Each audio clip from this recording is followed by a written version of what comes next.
teaching skills. Your students speak a whole lot about you. Miss Nigeria competition.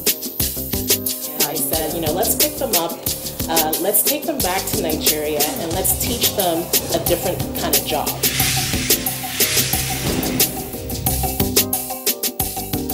There is no force greater than the force of a woman who is determined to rise. That is so because when women stand, or when one woman stands, she stands for all women. That is a particular quote that I like from Maya Angelou. Now, I'm not saying that the men don't do the same, but I know that in this studio, we stand for ourselves, we stand for women, and we continuously showcase women who are touching lives through the little or great things they're doing in the society. Today, I have an exceptional woman who is seated with me. I took time to bring her in. She is a health practitioner, public health actually. We'll get to find out what all that is. But I know that she's doing great things when it comes to philanthropy, humanitarian services, and particularly, Nigerians in diaspora. She is the chapter president for Maryland for the NIDOA. That's the NIDO USA, and she's also the president of the entire group in the United States of America. I simply call her my sister, Patience Keys. Thank you so much. Nice to have you. How was your journey? It was great. And I'm sure you're enjoying Nigeria because it's not that cold now. I am. I'm really enjoying Nigeria. Now, you read geography.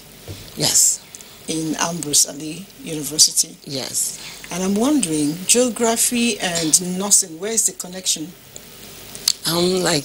Geography is versatile, and nursing is also versatile. You have in some aspects of geography where you talk about environmental health. Yes. Really, in geography? Yes. I was thinking it's all about the Greenwich time and the hills and valleys and all that. It was one course I didn't like in the school. We deal with the environment, okay. And also in nursing, health and environment is interwoven. Yeah. You cannot separate them. Mm-hmm. So it's actually a great match. I actually wanted to be a medical doctor. I wouldn't just pass physics. I don't know what happened. Then when I traveled to the United States and saw the opportunity, I said, okay, I think God really wants me to be in the health care. And it wasn't much of a trouble, finding myself. Going into the healthcare, and I did my bachelor's in nursing and public health practitioner masters and all that. So, and I still do environment because there's a business my mother started a long time ago. She's late right now, waste management in Asaba. When she passed, I decided to continue. We're going to talk about that, but there's something you said now that actually got me thinking. A lot of us, we have a dream. At a point we try to struggle to get that dream, come to fruition. We really can't have that happening. We just give up. But you didn't give up. You took advantage of the environment where you were in to still go back years after to what you wanted to be. What was that driving force for you? Yeah, I think the thing is about wanting to be of help in any situation I'm in. Talking about leadership, I started my leadership thing in Epoma, and I was a vice president, and it was all about action and doing stuff. I wasn't the kind of public person who wants to speak, who wants people to know me, but okay, these students have not got an orientation and we're supposed to be having an orientation. It didn't happen in my time. Why don't you do it for them? The geography lab, our desk, we don't have desks to sit down and all those good stuff. Why don't we put money together, the dues that are being paid, why don't we use it to implement those things, put those, remove those barriers, So, yeah, it's been a beautiful journey, touching lives, and it's difficult, but then it's doable, Now, in your course of touching lives, I know it's not that easy. Human beings naturally want to cheat. What are those moments that you feel like, oh, I shouldn't have actually done this, but you have continued? Yeah, when you're in a business and you have people representing you, of course, as a nurse, when you delegate, your eyes will always be there, because when anything goes wrong, it comes back to you. So being an employer of labor, when you send staffs to the field and you know, there's the problem with, you know, the patient says, oh, there's more problem in the house, or things are stolen. Even if it's not your staff that steals it, it comes back to you. You know, it comes back to the job, to, like, you know, and also maybe your staff is not able to do a good job as in taking care of the patient, and there's a report. You know, you're always careful so it doesn't go from just your relationship with your clients to it going to the board of nursing, or to the, you know, to the bigger board. Yeah. So all those things, what we do in our job is to train, and also, you know, have time to invest in the lives of those that are working with us, train them, talk to them, you know, advise them on how to go, and also evaluate and review, you know, all right, whatever is being done. You're the president of the Nigerians in Diaspora Organization of America. Yeah. Now, I'm wondering, as a woman, isn't it a challenge? Because, you know, our male here a little bit egocentric, and they want the men in charge. And you've been holding it for a while. Was it that easy, and is it still that easy? Yeah, I will say how I actually started. It is not easy. It is not easy. I knew about NIDO in 2014 when President Jonathan came to the DC area, and a friend said, oh, there was going to be a rally on Bring Back Our Girls, you know, and I said, okay. He said, patient, this is what you like to do, and all that. Okay, I went there, I told some friends, and we got there, met the group, the NIDO group, and I saw what they were doing. We had some talks with some aides with that came with the president, and also the president came out to, you know, to have chats with us. And later I wanted to know more about the organization, and I thought it was very interesting. I thought, yeah, it's good to give back to the society that actually made you. I tell people Nigeria made me, America did not make me. What I am today was started in Nigeria. You know, my build-up, my strength, my resiliency, it started from somewhere. Now, yeah, so now it's just, you know, kind of, we grow every day. So I'm just growing from what I already have, you know. So I you know, got to Ohio, asked more questions, met some other chapter members in DC and Virginia, and learned that we have no chapter in Maryland. You know, we've always had something in Baltimore, but a couple of months later, it stopped. You know, they couldn't hold ground, and they disintegrated. And I decided, you know, we need to do something in Maryland. And I said I was going to, you know, pick that up. You know, I talked to the friend who actually invited me for the program, but along the line, she wasn't interested any longer, and I decided we need to do this. Going to the embassy that same year, I met some old members, and you know, some of our chapter members in DC introduced me to one or two and all that, and I told them that same month, October, on the 18th, we are going to start meeting, and we took care of a place, and that was how Maryland started. Then talking about the leadership, after, you know, having coordinated one another, us for a month, or close to a year, we decided it was time to have an election. And you have, you know, we Nigerians, well read. You have the professors, you have the doctors, you have the engineer, and this little girl who is just in healthcare, trying to help to coordinate. I said, okay, you know what, I am not going to sit here and see the good work, the hard work that I started, and bringing us together to just go into the hands of someone because I'm a professor, I made this, I made it. That's not going to work here. You know, I am going to contest. And that was how it happened, and I won that election with 88% votes. Wow. Yeah. So it's 88% votes, and that's how I became the president of a Maryland chapter. And to be the president of a chapter, you have automatic access to the national board. You know, you represent your chapter in the national board, and that was how I went to the national board, and I contested for the public relation officer on the national board, and someone actually had to step down, a man actually had to step down for me to contest, because before then I told him, I said, do you think you can match this? And you know, we just went through some, you know, and he said, okay, I will step down for you, just tell people I'm going for the treasurer. And that was how I became the public relation officer on the national board, and he became the treasurer. We worked well together. Then during the time for election on the national board, I still could run for a position.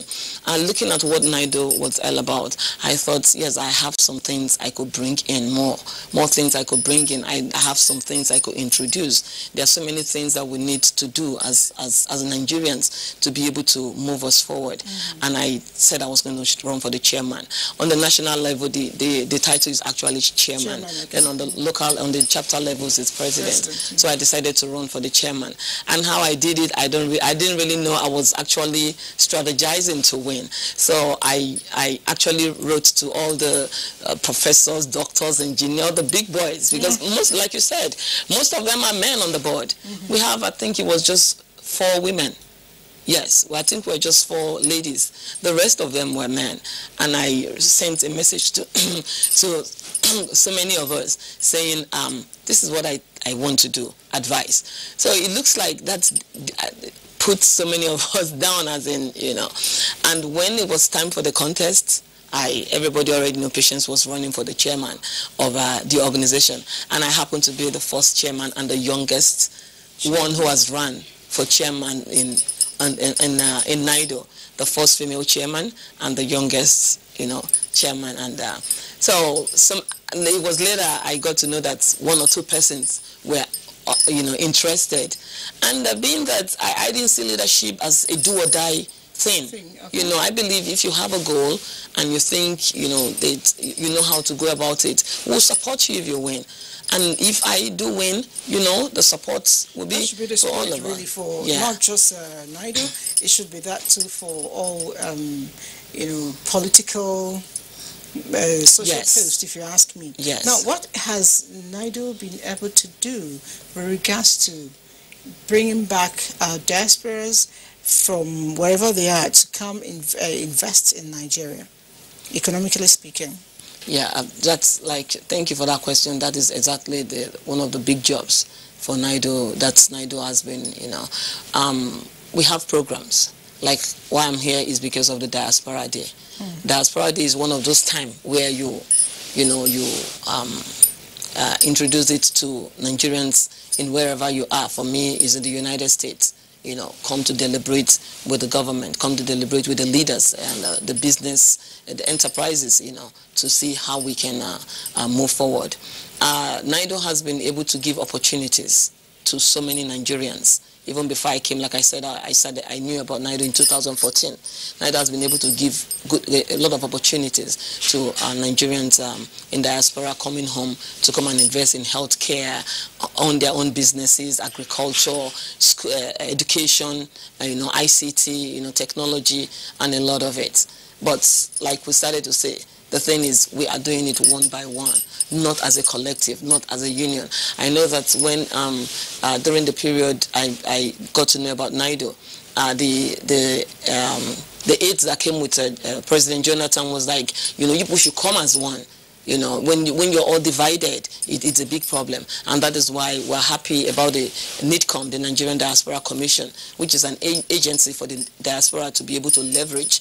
You know, it's a seat for us to sit down as diasporans who are making, no matter how small, you know, you're engaged in the diaspora. You know, you can bring back your expertise. You can bring back what you have to be able to build a system. So many Nigerians have done a lot in the system here from the diaspora. But a lot of them too are, you know, seemingly unable to get that done. What is a hindrance? What deters them from actually coming back home? What are the challenges? The security issue. The security issue, then the power issue. There are so many people who are in businesses, maybe manufacturing or things like that, and they're like, okay, this power, you know, is a big thing. If we can get it right, when it comes to electricity, Nigeria will move swiftly. Nigeria will. We go to where it needs to be. We're not poor. It's very irritating to hear them call us an underdeveloped or developing country. Now we are seated as the capital, the poorest, you know, the poverty capital of the world, which is a shame. Although there's a lot of things that are put together before you can say a country is this. Yes. Because if you have the natural resources, you have all the good stuff of life. You have even the human capital. We have it a lot. We have everything. A whole lot. But we're not managing it. We're not doing the things we need to do, So it's you will be merged, among the poor, and now even the poorest, So. All right. You mentioned, being able to manage what you do. And I know earlier on you talked about the waste management system your mother started. How does that still work? I mean, you don't live here, so how do you manage that? Yeah, it's been a bit of a challenge. When my mother passed, I decided to still be in it because I knew how we grew it. Because she was a civil servant, I had to leave school when she actually created that business for her younger brother. But you know how life is. We just want the money, we don't want to do the work. And because she already set it up, I said, Mommy, you've already set it up, you already registered the business and everything, the name, just change whatever you registered, change it to other names since he's not interested to run it, but we'll see how we can run it. So I have to come from school to have meetings with commissioners or leaders or people she needs to. So when she passed, I said, okay, this is a business, this is my field also. This is something I want to let to.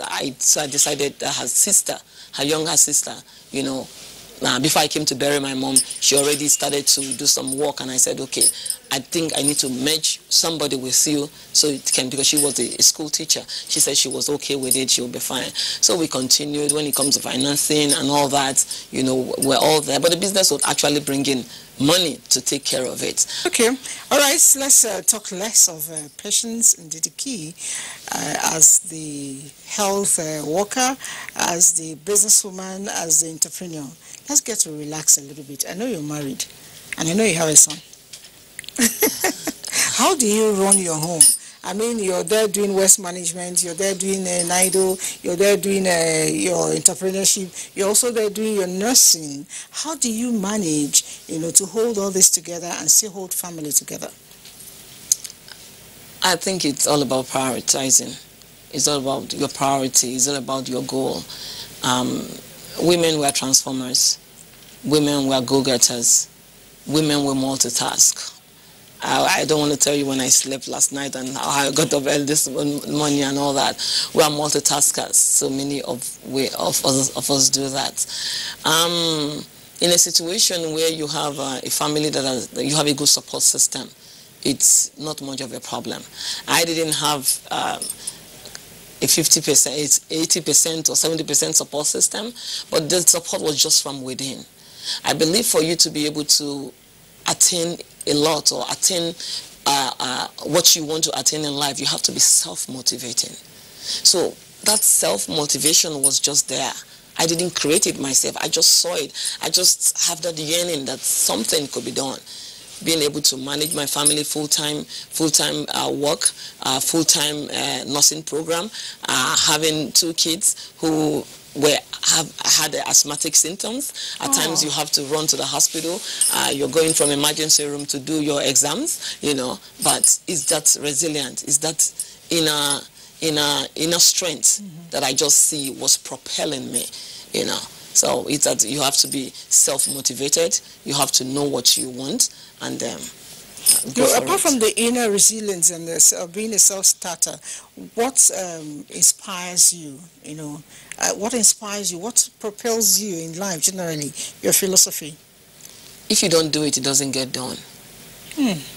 If I'm waiting for you to, to come in before I'm able to show who I am, then I will just sit in a vacuum. You don't do it, it doesn't get done.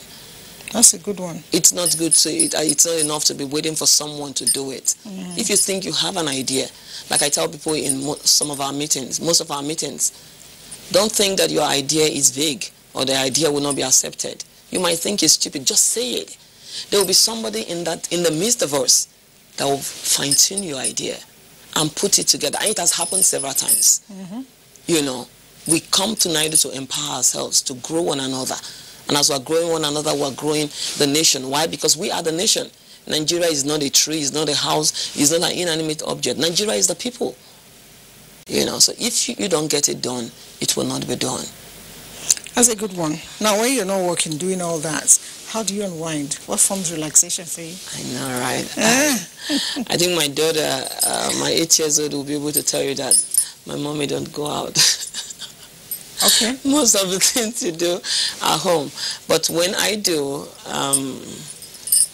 walk, I walk around my vicinity. I live in a fairly good vicinity.